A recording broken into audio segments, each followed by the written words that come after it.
Right, so kita akan proceed dengan selection control structure. Okay, selection control structure iaitu control structure yang kedua. Okay, kita ada 3 control structure. Sequence, selection and repetition. Okay, so this is the second control structure. Okay, what is selection control structure? Okay, selection control structure perform action based on a certain condition. Okay, dia ada specific condition. Contoh, kalau nak masuk matrik, ada syarat dia. Lulus tak matematik. So, kalau lulus, dapat masuk. Ada syarat dia. Okay. Kalau nak masuk tadika, umur berapa tahun? Dah 4 tahun, okay, boleh masuk. Okay, so itu condition. Pseudocode untuk selection, dia akan menggunakan if statement. So nanti awak akan ada perkataan if dekat dalam you punya pseudocode. If inilah yang merujuk kepada dia punya condition. Okay, contoh tadi kalau nak masuk matrik kena lulus max. Contoh kita boleh kat sini if max equal A, so kita boleh kata kat sini display pass.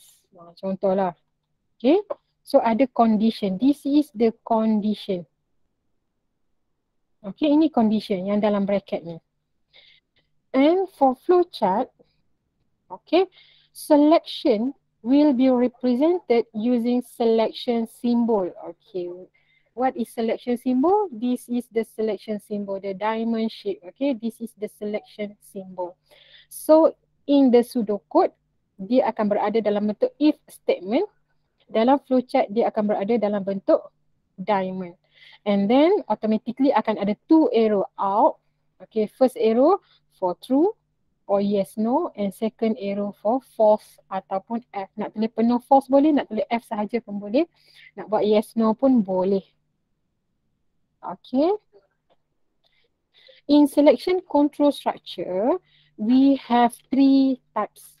Okay, 3 types of selection control structure. Kita ada single selection, means kita ada if, single if. Okay. Kita ada dual selection, kita ada if else. Okay. Kita ada multiple selection, iaitu nested if, kita akan ada banyak if. Okay. So macam mana nak bezakan ketiga-tiga ni? Contoh, tadi kita dah buat sequence. Sekejap sekejap. Okay, madam keluar sekejap korang baca dulu. Okay.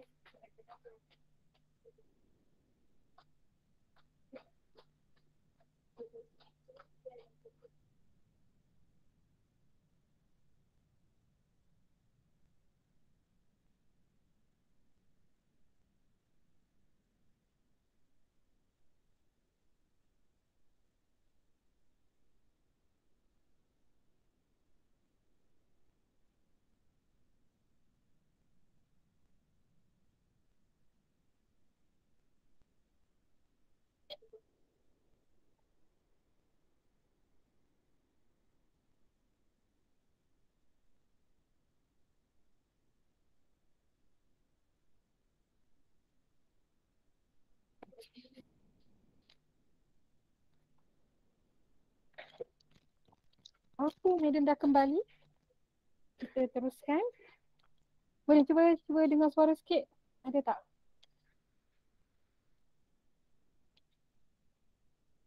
Okay. Ada suara, okay. Contoh, calculate BMI. Bila calculate BMI, dia akan jadi sequence. Okay, Masya Allah, buruknya tulisan sabar je lah ya. Dia akan jadi sequence. Kalau medium kata, calculate BMI if weight more 50. Nampak tak dia ada condition. So ini adalah single selection. Calculate BMI if more 50. Okay. Yang kedua, kalau dual selection macam mana pula? Dia akan kata calculate BMI if weight more 50, otherwise, oh ya Allah, mana dia pergi?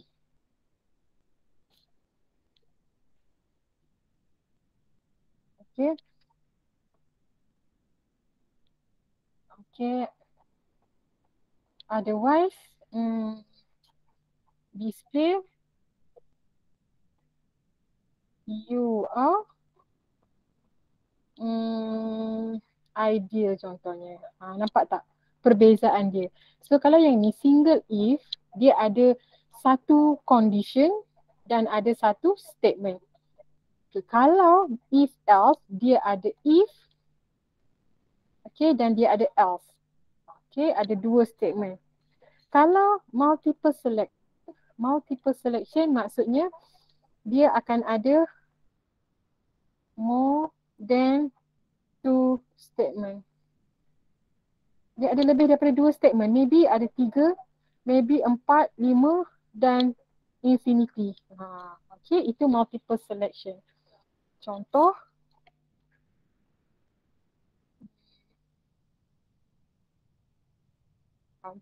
bila tulis kat sini, calculate BMI if weight more 50 or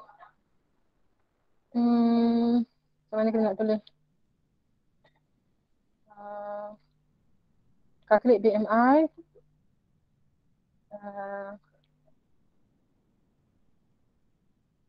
then bila tulis lagi calculate apa nak tulis okay, calculate BMI if more 50 ataupun Medan boleh tulis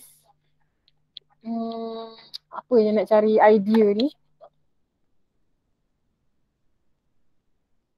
untuk multiple selection.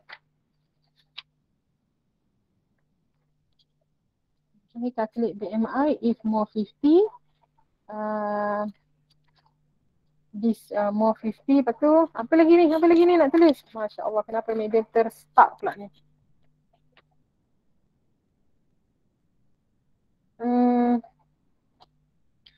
Okay, kita tulis else. Okay, ni dia ada else. Calculate average contohnya. Average of apa Average of sebab BMI seorang saja. If more, okay, sekejap saya cuba tukar. More 50 display ideal contohnya.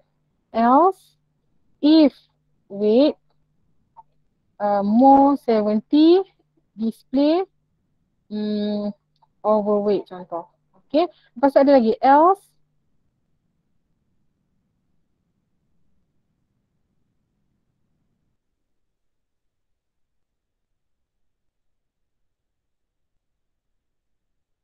life contoh. So nampak tak dekat sini ada satu condition, ada dua condition, ada else, ada if dua kali. Itu multiple selection. Okay, ada 3 statement. Statement nak ideal, overweight, healthy life. Okay, so itu perbezaan antara single selection, dual selection and multiple selection. Okay, so dalam soalan you cari dulu ada berapa syarat dia.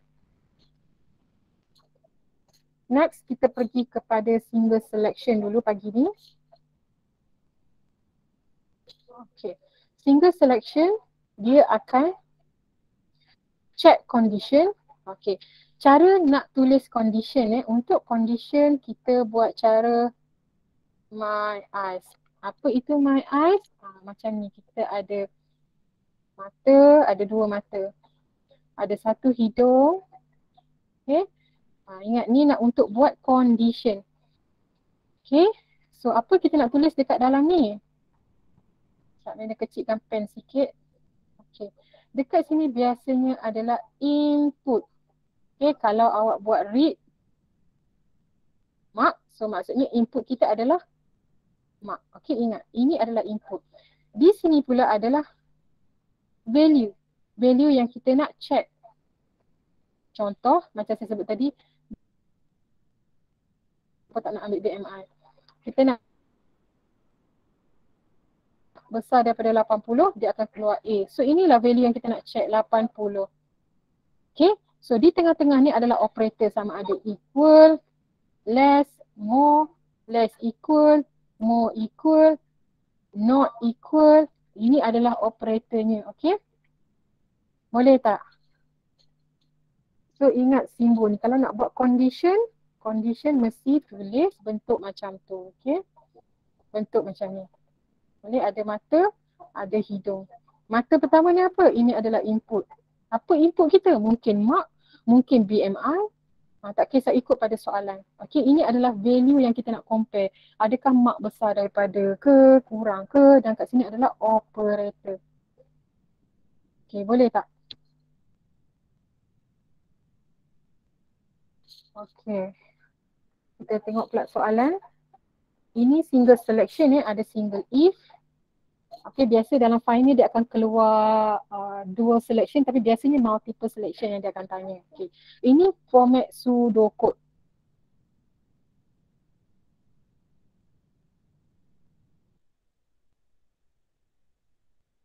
Kalau condition ni true, dia akan execute statement ni. Dan pastikan ada an if selari dengan if. Kalau dalam flowchart, okay, condition ni dia akan berada dalam diamond dan mesti ada true, false. Okay, itu general format dia. Kita lihat satu soalan dan satu contoh. Okay, tengok cara penulisan IPO. Okay. The program will display A. Nampak tak dekat sini dia kata output kita adalah A. Output ya, output kita A. Dan sebelum ni Madam dah ceritakan tentang apa beza yang ada double quote dan yang tak ada double quote. Ingat tak apa beza dia? What is the difference between A double quote and A without double quote? Apa beza dia? Macam mana nak tahu nak letak double quote ataupun tidak? Apa beza dia?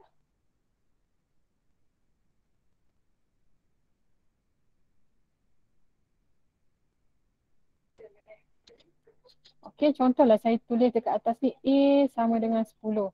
Bila saya run coding, bila kita buat coding screen, ini screen output ataupun output screen. Bila kita run, kalau saya run yang ni, A ada double quote, apa yang akan keluar dekat screen? Apa yang akan keluar dekat screen?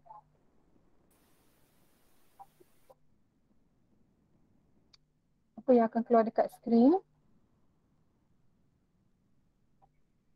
Boleh respon dengan mic sebab Madam buka satu device je, device satu lagi dah habis bateri. Apa beza dia? Kalau saya run yang ni, dia akan keluar apa? Dia akan keluarkan nilai A. Okey, yang ni dia akan keluarkan nilai A. Okey, dia akan dapat keluar nilai A. Dan A ni jangan letak double quote pula. Salah. Okey, bila dia keluar dekat skrin, dia akan keluar A saja. Okey, bezanya dalam soalan kita kena tulis. Kita kena tulis A ada double quote ni. Maksudnya kita nak bagi tahu bahawa A ni adalah perkataan yang akan dipaparkan. So, bila kita run, dia akan keluar A saja. Tapi, kalau saya letak A yang ni without double quote, so apa yang akan keluar? Adakah dia keluar A juga? Ataupun dia keluar apa? Value. Dia akan keluar value. Apa value akan keluar? Okay, so yang ni dia akan keluar value. Yang ini akan keluar perkataan. Okay, so dia akan keluar kalau A 10, dia akan keluar 10. Boleh tak bezakan ni? Ada double quote dan tak ada double quote. Boleh, Madam. Okay. Thank you. Untuk problem analisis, cara kalau tulis untuk sequence, kita akan tulis calculate kan. Tapi untuk selection, kita akan tulis perkataan ni dulu kat depan dia. Determine whether. Okay, tulis dulu determine whether dan follow by condition. Apa condition dia? Dia dah cakap kat sini. Mak, saya padam dulu banyak sangat comot-comot ni. Okay. Format dia adalah tulis perkataan determine whether, lepas tu follow by dia punya condition. Okay, apa condition dia? Mak enter is greater or equal to 80. Okay, so ini syarat dia. Mak enter is more than or equal to 80. Condition dia. Dan apa output yang akan keluar? Dia akan keluar nilai A. So tulis A ni, double quote. Ataupun no output. Sebab dia single selection, biasanya single selection A or no output. Okay? Okay, ini contoh pseudocode untuk soalan yang sama. Okay, sorry, stop ni dia dah tersilap tempat dah. Sepatutnya stop di sini. Okay, ada start dan juga stop. Read mark. Lepas tu if, nampak tak ada if. Mesti tulis if untuk syarat. Dan syarat duduk dalam bracket ni. Dan cara penulisan ni ingat tadi yang Megan tunjuk tadi. Mesti ada 2 mata dan 1 hidung. Okay. Mesti syarat ni ada 1, 2 dan 3. Okay, lepas tu kalau dia memenuhi syarat, jika dia true, kita akan keluarkan nilai A. Dan jangan lupa letak partner dia and if. Okay. Okay, ini adalah flowchartnya. Start, read mark. Lepas tu bila letak condition, mesti ada if. Dan mesti ada ni mark, input, operator dan juga value yang kita nak compare. Lepas tu automatically akan ada satu arrow true, satu arrow false. Okay, kalau true dia akan display A. Kalau false dia tak ada apa-apa nak display, so dia terus pergi dekat stop. Okay. Okay, ini if else. Okay, if else kita tak nak masuk lagi. Okay, kita akan stop sampai else if. Dan kita akan buat soalan. Kita buat dulu 1 atau 2 soalan. Contoh, Madam ambil, soalan ni ada 6. Awak buat semua ya. Soalan ni ada 6, buat semua. Okay, contoh Madam ambil soalan yang pertama. Okay, soalan pertama kita buat satu contoh dulu. Okay, IPO. Macam mana saya nak tulis IPO? Okay, soalan 1 Dia ni bila bertaip ni menulis ni lemah sikit, tulisan tak elok. Okay, kita buat dulu. Input. Nampak tak ke kecil sangat?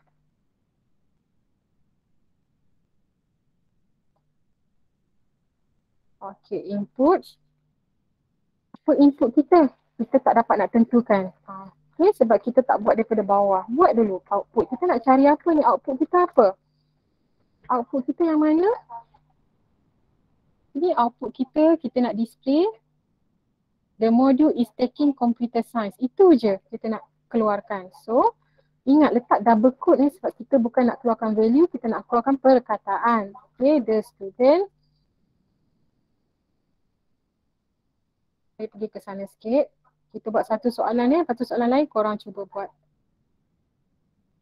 The student is taking, apa tadi lupa dah. Computer science subject.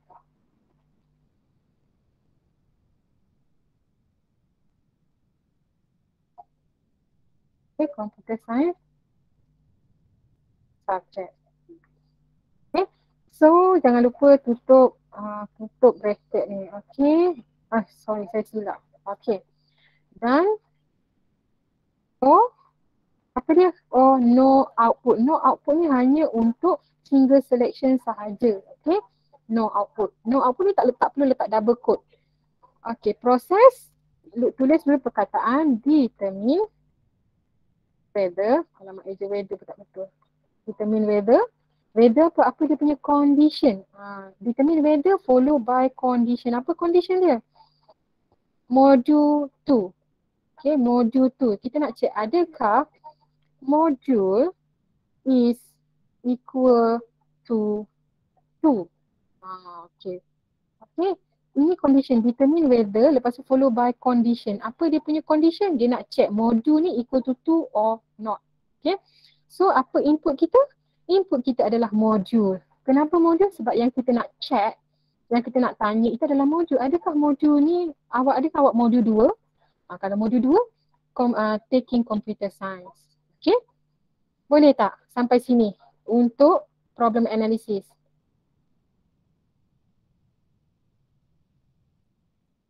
Dia buat pseudocode. Okay. Start. Lepas tu read module. Okay. Ingat format dia. Proses dia akan jadi if. Ada perkataan if. If apa? Ingat syarat dia tadi ada 2 mata, 1 hidung. Module, apa operator dia? Adakah dia equal? Apa value yang kita nak compare? 2. Okay, jika true, kita akan paparkan. Ini dia copy je lah, jenuh pula nak tulis. Okay, jika betul, dia akan keluar benda ni. Okay. Kemudian, okay, dah keluar. Dah keluar, ini apa ni? Ini adalah dia punya output. Saatnya dia besarkan sikit. Okay. Letak sebaris baru elok. Ini dia punya output. So kalau output dia tukar jadi apa? Display. So dekat sini kita kena tulis display ataupun print. Okay, so input dah ada, proses dah ada, output pun dah ada. Okay. Dan lepas tu kita akan tulis partner dia and if. Okay. Display ni mesti kena indent. Dia tak boleh sebaris kat sini. Display kenapa kena indent? Sebab display adalah kepunyaan if module equal to. Dia akan berlaku mengikut syarat di sini. Okay, that's why dia sebaris. Dia kena indent lagi. Lepas and if, kita akan letak stop. Okay, boleh tak pelajar-pelajar semua sampai sini? Kena respon dengan mic dia tak boleh buka chat dah di bateri. Boleh, madam. Okay, kita akan buat satu flowchart. Okay, flowchart. Kita nak pakai pen mana pen ni lah. Okay, kita akan buat start. Okay, lepas tu tengok yang pertamanya read kan. Read ni mesti parallel. Okay, buat dulu parallel. Okay. Read module. Okay, yang kedua kita nampak ni if. If ni adalah condition. Condition mesti berada dalam diamond. Okay. So tulis kat sini if. Okay, lepas tu module equal to, tutup. Dan automatically ada arrow keluar sama ada dia false ataupun true. Kalau true, apa dia buat? Ni ada output di sini. Ini output dia. Okay. Oh, kita pun tulis kat sini output kita dalam bentuk parallel.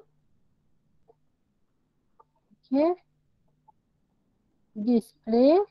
Tulislah display tadi tu apa. Okay, tulis Okay. Lepas tu, kita ada stop. And if tak ada dalam flowchart And if tak wujud dalam flowchart, tak ada ni. And if dalam flowchart tak ada. Okay. So false. False dia nak pergi mana? Dia ada nak display apa-apa tak? Kalau tak ada, maksudnya dia akan keluar terus dekat stop. Okay. Tak semua problem dia akan keluar dekat stop. Depends pada soalan. Kalau soalan ni dia memang tak ada apa-apa nak display. So kalau tak ada apa-apa nak display, memang terus pergi dekat stop. Okay. So, madam stop dekat sini. Korang buat, kita akan bincang petang nanti untuk soalan nombor 1 hingga 7. Soalan ni ke? Exercise 5. Bukan soalan ni. Okay, soalan ni 1 hingga 6. Boleh tak? Boleh 1 hingga 6. Dan formatting dia, okay, exercise 4. Okay, exercise 4. Formatting dia macam ni. Problem analysis dekat buku pseudocode dan flowchart. Okay, buat macam ni. Lepas tu untuk 2 soalan terakhir, soalan 5 dan juga soalan 6. Soalan 5, 6 je Medan nak minta awak sediakan ruang untuk Java. Okay, 2 soalan saja. Yang lain tak perlu. Okay, clear tak? 5, 6 ada ruang untuk Java.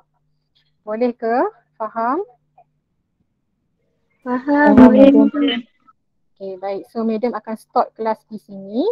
Buat latihan. Siapa yang belum settle lagi pop quiz tadi, siapkan dulu pop quiz tu sebab Madam nak terus semak. Okay. So, kita jumpa lagi petang nanti. InsyaAllah. Okay.